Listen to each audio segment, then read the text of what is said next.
Hey everybody, it's James here from the Sawyer Family Reviews channel, and currently here in Ohio we're in a coronavirus quarantine. So it's time to maybe jump back and look at some older figures and throw some toy reviews back on the channel. And as you can see, the figure I'm reviewing today is Spiral from the old Hasbro Marvel Legends Red Hulk wave. Is she worth going back and picking up? Let's find out.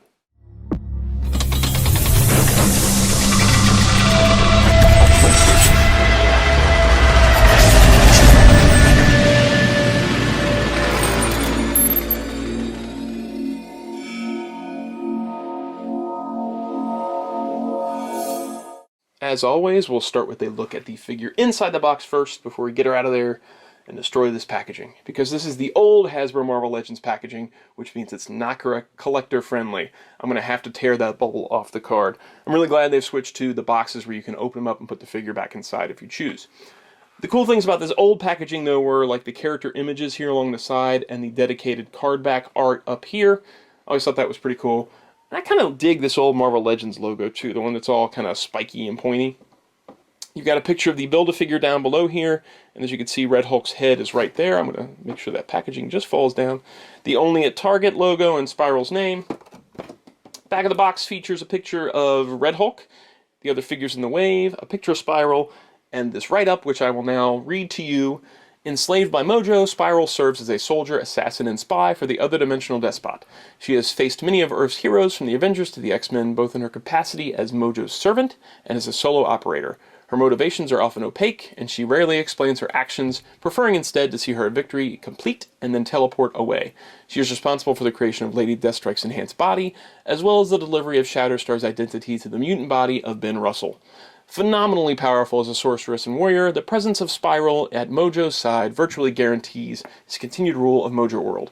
She's 5'10", weighs 162 pounds, her real name is Rita Wayward. Her identity is secret, her alias is Ricochet Rita, her affiliation is Mojo World, her powers are teleportation and invincibility, enhanced strength and reflexes, proficient magic user, and master swordswoman.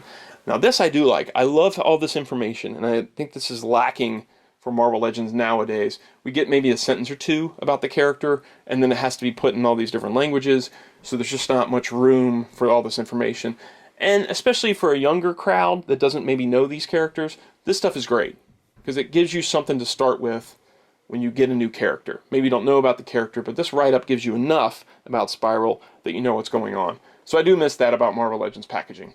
Okay, so that's enough on that. Let's tear her out of there and take a look. Alright, so Spiral is out of the box. Before we start looking at the accessories and the articulation, let's talk about the variant. So there are two versions of Spiral. I only have this one. This is the regular version that has just this plain blue outfit and the silver detailing on this arm. The other one has like a lighter blue outfit and a lighter blue panel here on the chest with, I think, less paint apps on the helmet and on this sheathed accessory. They both go for about the same amount of money now. I think both of them carded go for like 80 bucks. This one is just the one I prefer. But I don't think you're going to be spending a lot of money either way, more or less, choosing between the two Spirals. So if you like the other one better, you're probably going to spend the same amount of money. Okay? Let's jump into the accessories here. So Spiral comes with 4 accessories for her. There is the helmet, which is cast in a sort of metallic light blue, and then has all this silver paint detailing all over it, and that just fits right on the head. And she has, now this may look kind of big on her here, but Spiral the character, her helmet is pretty big. So this is actually accurate. It's big because of the hair that goes around. I mean, she's got a full hair sculpt there.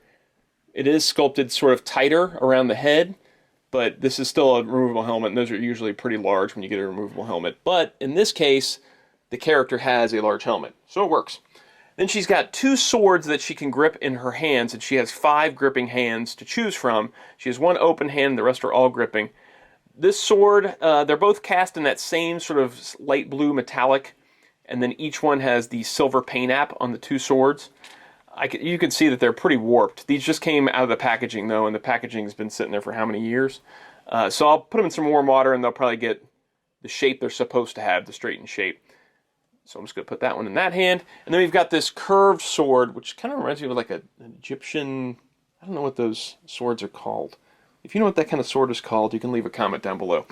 And it's got like a curved handle to it. This is probably my favorite of the two swords. I think it's really cool looking. And then she's got this sheath with a sword sculpted inside. And this looks like it would have been the same kind of shape of sword as that one. And this piece, like I said, it's permanently sculpted inside there. And that's kind of a bummer, but I mean, you do get two swords as it is. So this is kind of just an accessory to throw on her.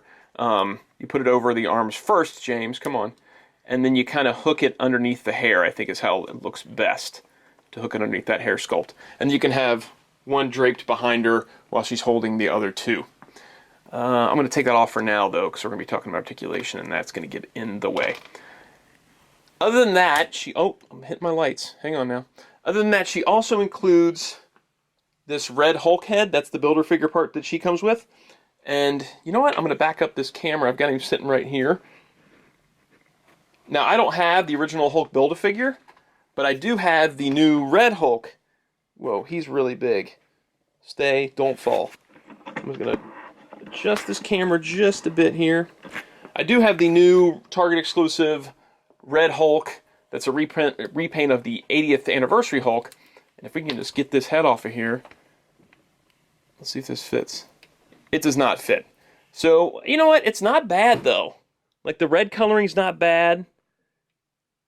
It would need some Sculpey or some sticky tack or something to put in there. You'd still have some gappage. But it's actually a pretty cool look to it. If you wanted to have a more Ed McGuinness style of Hulk, yeah, that looks pretty cool, man. That would give it a little more variety to this Hulk as opposed to the other two Hulk designs. All right, I'm going to reset everything up. Hang on. Back to Spiral. Let's cover her articulation real quick before we start talking about the figure itself. So she has ankles that hinge and then rotate. She's got knees that hinge and then rotate. And you can get them to go all the way around. The ankles won't go... They go all the way around, but you don't get a lot. Well, you actually do. You get a pretty good amount of up and down. There's no ankle pivot, though. There's no rocker. So it is a little limited on how you can get her to pose. I mean, she stands just fine, but there's going to be some awkwardness when it won't, like... When this foot won't rock her down, so it'll have some spots where if you're trying to get a certain stance going, where there'll be this sort of that gappage where the feet are sitting on their insides and the outsides are kind of flaying out. Then her hip, it's on one of those ratcheting joints, so it ratchets in and out. It's not like those, like the Emma Frost, I think it was, that had the ball joint and then the rotation up here at the top of the hip. This actually has just the hinge and then a swivel.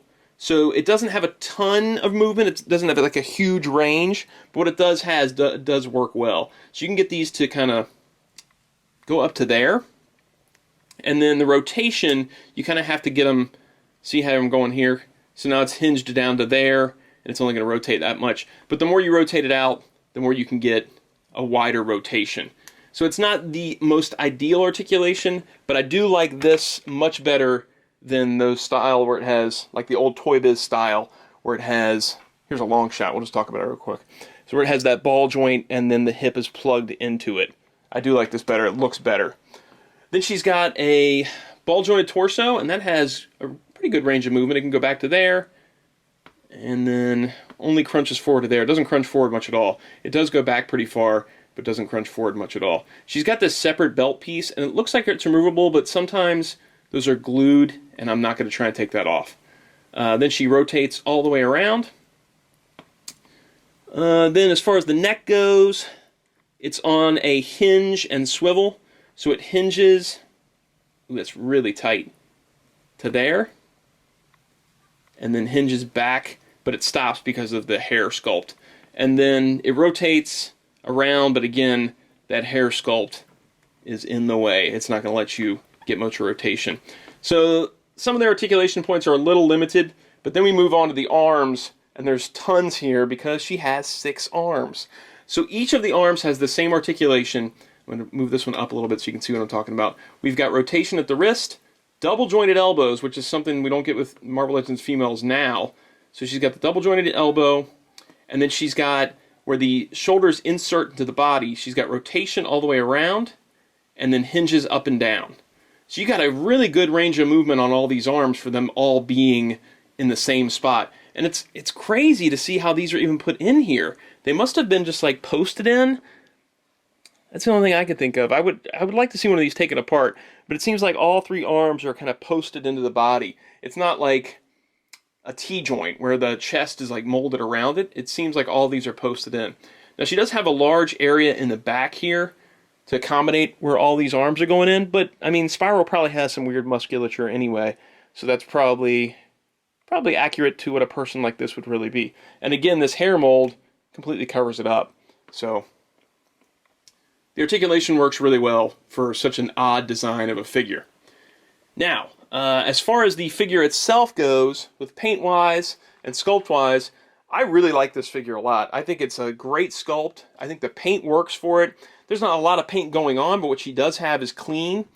I like the detailing on the eyes and the eyebrows. She's got this like sharpness to the eyebrows that I really like. The necklace is painted cleanly. Overall, it's a nice paint job. She's got all this detailing on the arms, too, where the bracelets are. Little accoutrements around the biceps. There's little buttons that are painted on the pants. So it's a really nice paint job for the time. But what really sells this figure, obviously, is the fact that she's got 6 arms. And they all work. It's a nice sculpt. It's a really cool looking character. And this gimmick, I don't know for sure if Hasbro is going to do another one of these anytime soon. This seems like it's a pretty big marvel of ingenuity that they pulled this off. I don't see this happening again soon. All right, let's get some comparisons going. Let's do some comparisons to some other Mojo-verse characters. So we've got the old Toy Biz long shot here. And they scale pretty well to each other. They still look good. You know, I'm down for a new long shot from Hasbro. That's still a pretty good figure. The old Toy Biz one's pretty great. Now, I got this little riser thing. I'm going to put Mojo on. I don't like the way he kind of just sits on that belly thing when it should be that his legs are where he stands on, but you can't really do that with that figure. So I put him on this little clear cylinder riser thing. That looks great. The 3 of them together looks really cool. I don't have Shatterstar sitting around, or I bring Shatterstar in too to kind of complete the Mojo-verse characters we've gotten so far. But if you have Mojo and you have Longshot, Spyro really, man, they look really good together. Okay, let's move those out of the way and move on to some more modern Hasbro figures. Here we've got the... Why did I choose this one? His little belts are always falling off. We've got the Cyclops with his little tiny feet. Come on now. Don't fall over. We got Cyclops and Wolverine from the Love Triangle 3-pack, so you can get an idea of Spiral's scale when it comes to the more modern Hasbro figures. She still looks great. She fits right in. Man, this figure's really good. I'm like, this is the first I've had her out as I'm doing this review and checking her out, and man, she's really, really cool. I like this figure a lot. Okay, and then to take it all the way back, here is Spiral next to the very first Spiral figure from Toy Biz back in the day. This figure came out in what? 1995, the year I graduated high school, is the year this figure came out. This was still great too. I mean, you didn't get much articulation. You got 2 of them that had elbow joints and the whole thing just spun around on one joint. But yeah, that's not a bad old figure. Okay, so Spiral. Should you get her? Should you pay that price for her? $80 carded seems to be around the going rate for either version. She is a way cool figure. And again, I don't know how soon Hasbro is going to go back to get this one again. And if they did, if it would be a new sculpt, if they would reuse some of this stuff. It seems like all this new tooling, it's a one-shot deal, well, 2 shots with both paint jobs. Would they be able to go back and reuse this mold? Would they change up the legs maybe? Do a different articulation joint here? There's not a lot to improve on here. It's a pretty great figure, other than maybe some articulation down in the legs with a more modern female take on those articulation joints. That could be an improvement, but as far as this figure goes, pretty awesome. If you want to check out the gallery, it'll be linked down below. I'll have a few pictures up so you can check her out. I'm going to try and just post up a few random quickie reviews for these older Marvel Legends that maybe don't have a ton of reviews up nowadays, that you can kind of help you decide if you should go back and pick up this figure to plug in. I think I'm going to maybe do the Savage Land 2-pack next, do that Kazar and Shane of the She-Devil. That one might be kind of fun. There's another one I was thinking about doing. Oh, the first appearance Sabretooth from the Face Off 2-pack. I think that would be another fun one to tackle because Hasbro hasn't done that figure either. So I'm thinking maybe I'll focus on some of these older Hasbro and Toy Biz releases that Hasbro hasn't tackled in the new style yet to help you decide if it's worth going back and picking up. In my opinion, if you can get one for like 70-ish carded, if you maybe wait for an eBay gift certificate or something and help you knock down the price, then you know what? Get it for your own birthday present. Buy it for yourself for Easter. Do that. And then maybe you'll have a little treat for yourself. This should be one of those figures where you're treating yourself to something if you decide to pick up the Spiral. All right, cool. I'm going to shut this one off. I'll talk to you guys next time.